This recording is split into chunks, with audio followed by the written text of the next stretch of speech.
Previously, on the Fan of History, Shalmaneser III, the great king of Assyria, grew old and weak, and three powerful men now fight for control of the Neo-Assyrian Empire.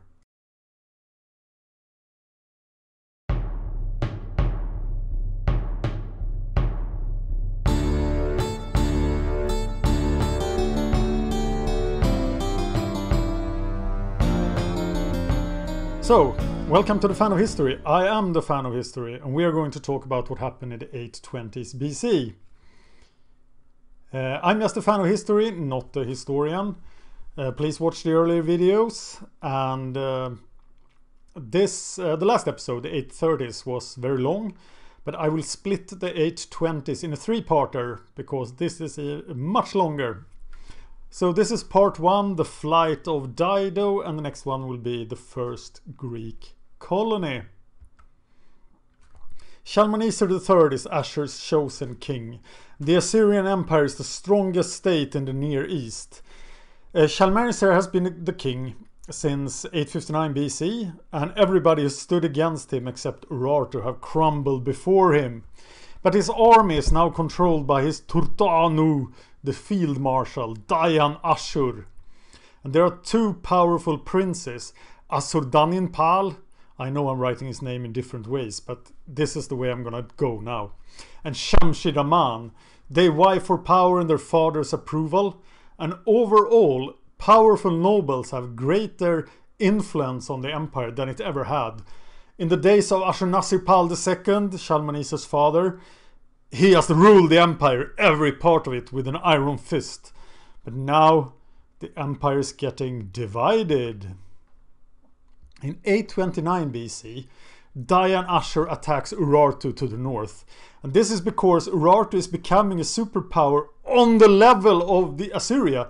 This is a state like none Assyria has ever encountered before. And actually Sarduri, the king of Urartu, is already too powerful to attack directly. So Dayyan-Ashur fights the Urartian forces in Kubushka.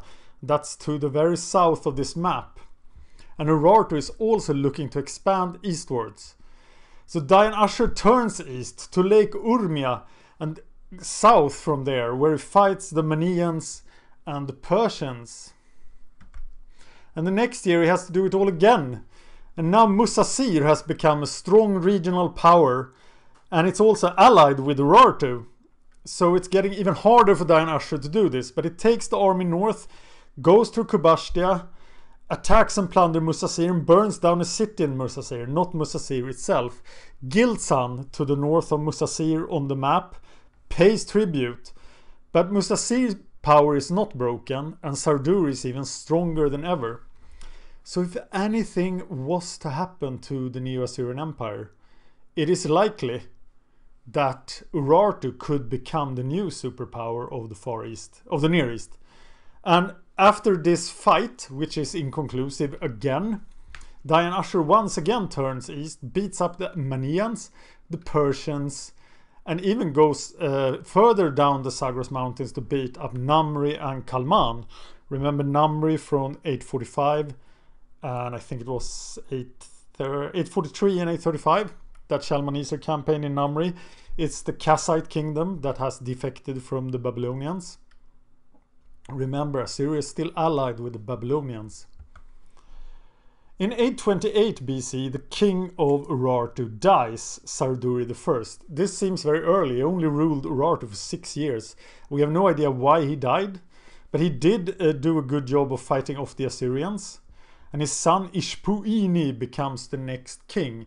This is the third or the fourth king of Urartu.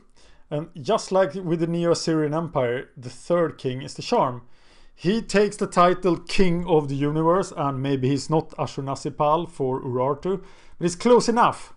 And maybe he's more Shalmaneser, while his son will become even more terrible than him. Assyria is now in deep trouble with a strong power to the north. And Ishpuini will conquer new territory for Urartu. And already at the start of his reign, Urartu is the second most powerful state in the Near East. We'll talk more about Ishpuini. It's really a level up that this guy gets power. He makes considerable social, industrial, and military reforms and improvements. He also cuts the ties with the Assyrian heritage. He can't do this completely, but he stops writing down things in Assyrian, like his predecessors has done. So now there are inscriptions in Urartian, but they use the letter, the alphabet. You can't even call it an alphabet. They use the signs from the Assyrian Babylonian cuneiform, and everything Ishpuini writes, he writes down 3 times, probably because of some magical purpose. But the inscriptions are very repetitive. But now we suddenly have non-Assyrian sources that tells what happened. And this will become important as the power of Urartu grows. In China, meanwhile, in 828 BC, the Gonghe regency gives up power over Zhou China. Remember, they exiled King Li, the tyrant, and this year King Li dies. But nobody feels that it is the right time to cut the Zhou dynasty off. It is still the dynasty of King Mu, and the king has the mandate of heaven. So the prince, who has been reared to be a good ruler, is put on the throne by the Count of Gong, and the Gonghe regency steps down. And Prince Xuan, now King Xuan of Zhou, actually does a great job for this decade, trying to unite China against the barbarian threats. But the Zhou dynasty's problem has gone very far, and Xuan has his heart in the right place, but he's not King Mu. In 827 BC, Dayyan-Ashur attacks Urartu again. This is the 5th time the Turtana has campaigned against Urartu in 5 years. We don't know anything about this campaign because something is terribly wrong. We know that he fought the Manians, and that's far down the Zagros to the southeast of this map, after he fought Urartu. But as I said, there are problems. And suddenly, this is the Neo-Assyrian Empire at this time. Something happens, and the sources just die on us. There are no sources for 7 years, and nobody really knows what happens. We will get the report in 820 BC what really happened, and that will be the main content of part 3 of the events of the 820s BC. But that part is written by the victor, so we don't really know what happened in these 7 years. And Shalmaneser, what are you doing? This would have never happened to your dad. Ashurnasirpal II would have never allowed this. He would just have massacred everybody. In 827 BC, the Neo-Hittite and the Aramean kingdoms, these guys had been getting beaten up by the Assyrians for 50 years. Ashurnasirpal and Shalmaneser come here, taken cities, burned people, massacred them, required tribute, but now that all suddenly ends. Most of these states are now Assyrian vassals, but suddenly there's not even people. The Assyrians don't even come here to collect the tribute. And for a couple of years now, as I said, Dayyan-Ashur has been fighting Urartu. So the pressure on the west has gone away. But now it's just silent. There are no news from the empire. Shalmaneser, what's happening to your empire? We won't find out in this episode, because you'll have to wait part 3. So the reaction in the south of the west, in Damascus and Israel, is, wow, no Assyrians! Let's fight it out! And once again, Aram, Damascus and Israel fights. The king of Aram, Damascus is Hazael, and the king of Israel is Jehu. And the record is poor, but they are not friends and they keep fighting. In 825 BC, in Tyre, you see Tyre to the lower left of the map, to the southwest. Tyre is the leading Phoenician city. And now I will move into legendary material. I try to avoid legends, and I try to cut them out and make them into special episodes, like I will do with Romulus and Remus. There will be an entry in 753 BC that says Rome is not founded, but I will probably tell you or link you to the legend of Romulus and Remus, but I will tell you this legend because it is a bit better and more convincing archaeologically. So Tyre is colonizing and growing stronger. This is partly due to Assyrian demands. And now suddenly these Assyrian demands disappear. But Tyre does not want to give up its power. Tyre has colonized a lot of the Mediterranean to provide for the Assyrians. But they won't stop that because suddenly the Assyrians make no demands. And they have a shared rulership between Prince Pygmalion and his older sister Dido. And the people want the boy king to rule. But Dido is married to the brother of the old king, Acerbas. He is legendary wealthy, and he's also priest of Melkart, a very important god. And he has hidden a huge treasure that will finance Dido's control of Tyre, because Acerbas fears Pygmalion. So let's talk a bit about the king. King Pygmalion of Tyre, very young at this time, probably in his teens. He has nothing to do with the play Pygmalion, and he has nothing to do with My Fair Lady. That Pygmalion was a sculptor in Cyprus, and we won't talk further about that. But our Pygmalion is the king of Tyre, and he will rule Tyre for years and years and years to come. He is archaeologically referenced on the Nora stone found on Sardinia in 1773, and everything points to the fact that there is a king Pygmalion in Tyre. And he wants the money that his uncle has hidden away, and he fears the power of his uncle. He doesn't really fear his older sister because she's a woman. What can she do? Well, turns out that she can do a whole lot. But Pygmalion moves and he murders Acerbas.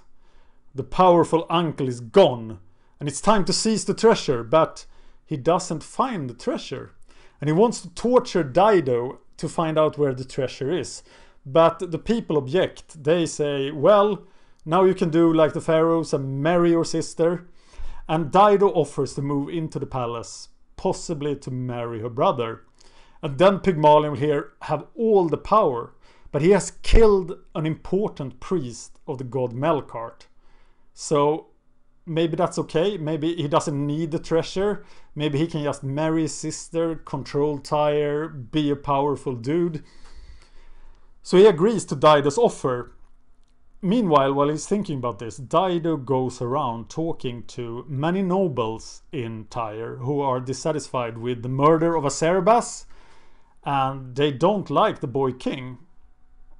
So Pygmalion says, okay, Dido, move into my palace. But Dido says, I need help to do that. You have to send a huge number of servants. But when the servants arrive, Dido has put bags next to the sea, saying, these are the bags containing Acerbas' treasure. But you will have to throw them into the sea as a sacrifice to Melkart. Because if you don't do this, Melkart will murder, take the soul, kill the king, and bad things will happen to Tyre. So the servants get really scared and we're like, we don't want that to happen.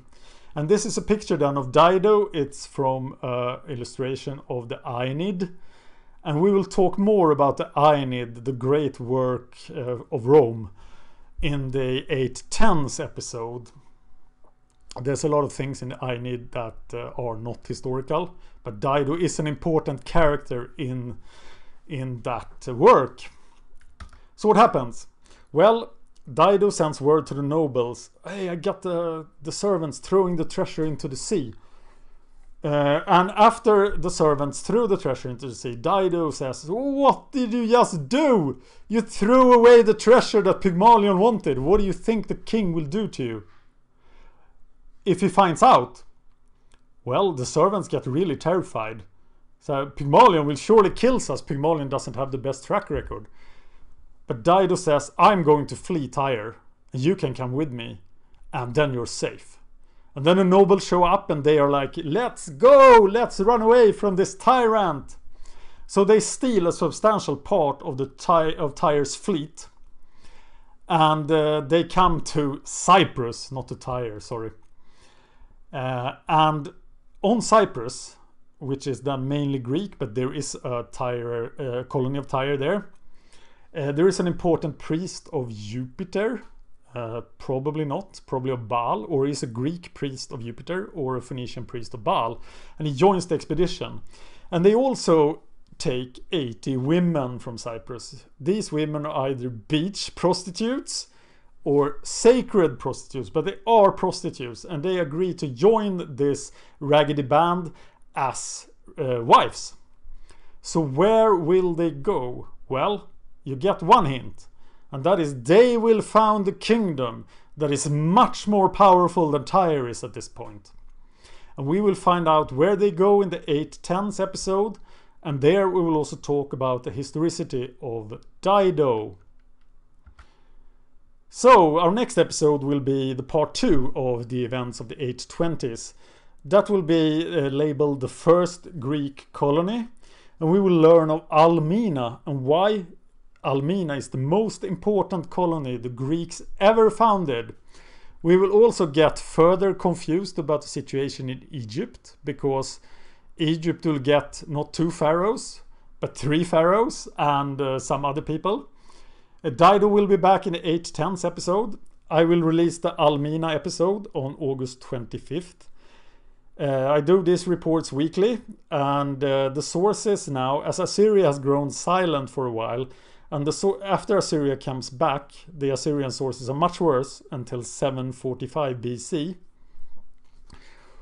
And what happens in 745 BC? Well, there will be an Assyrian king, more terrible than any before him, more terrible than Ashur-Nasir-Pal, more terrible than Shalmaneser, and he will be known as the Assyrian.